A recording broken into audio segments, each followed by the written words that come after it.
Enugu sikwa na akwụsịta abụrụ awesi ka anyị bụ ka anyị jụcha kedu ka Enugu na-abụ ihe ọra akwụ mmadụ takọ ya ihe niile ihe anyị maara na ihe anaghị na-abata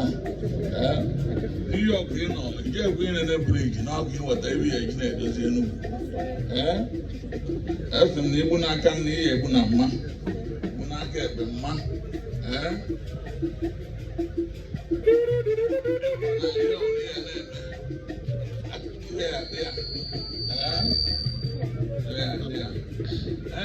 Enugu maara onye nwere ọrụ akwụgheri agara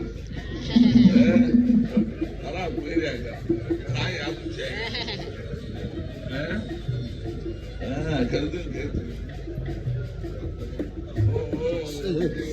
igwe ọzụkwa na dịka a na-agbalị izu dịka a na-agbalị izu ọgwụ agbacha ọgbapụ agbanwe dịka a na-agbalị izu asịkwa m ya adịghị gị mkpa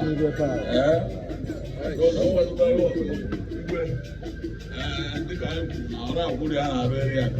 na anyị azụchakwuru ya onye isi ọzọ ngwanụ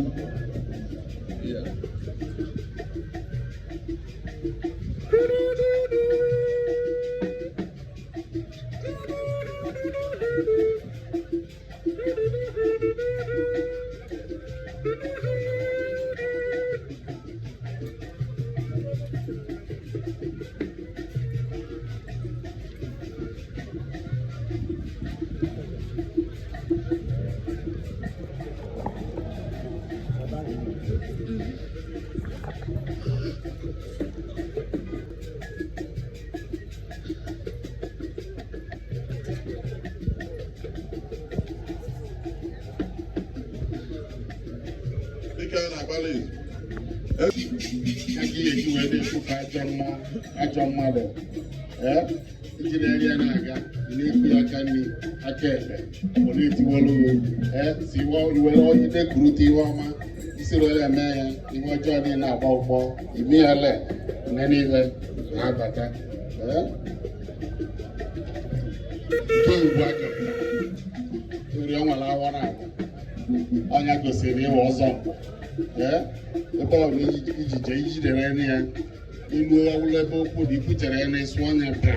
mana okwu ebegbo ya ezi aṅụ iyi ọ ikwuchere n'ime ịnwa esuo ngwu agịrịga ya na ije Enugu ọdụwe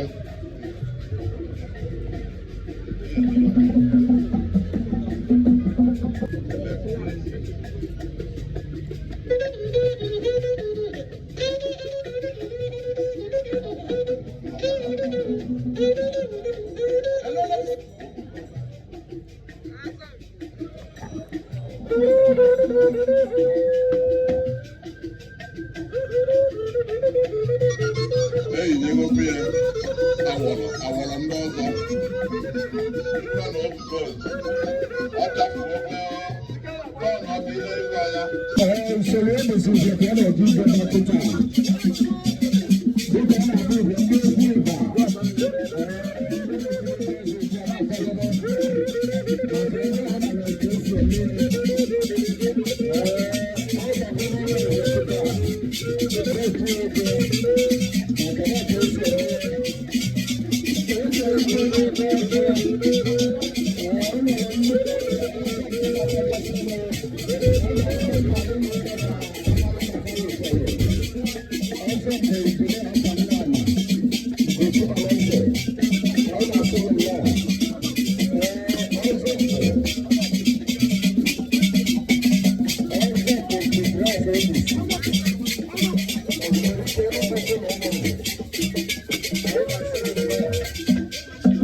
Secretary,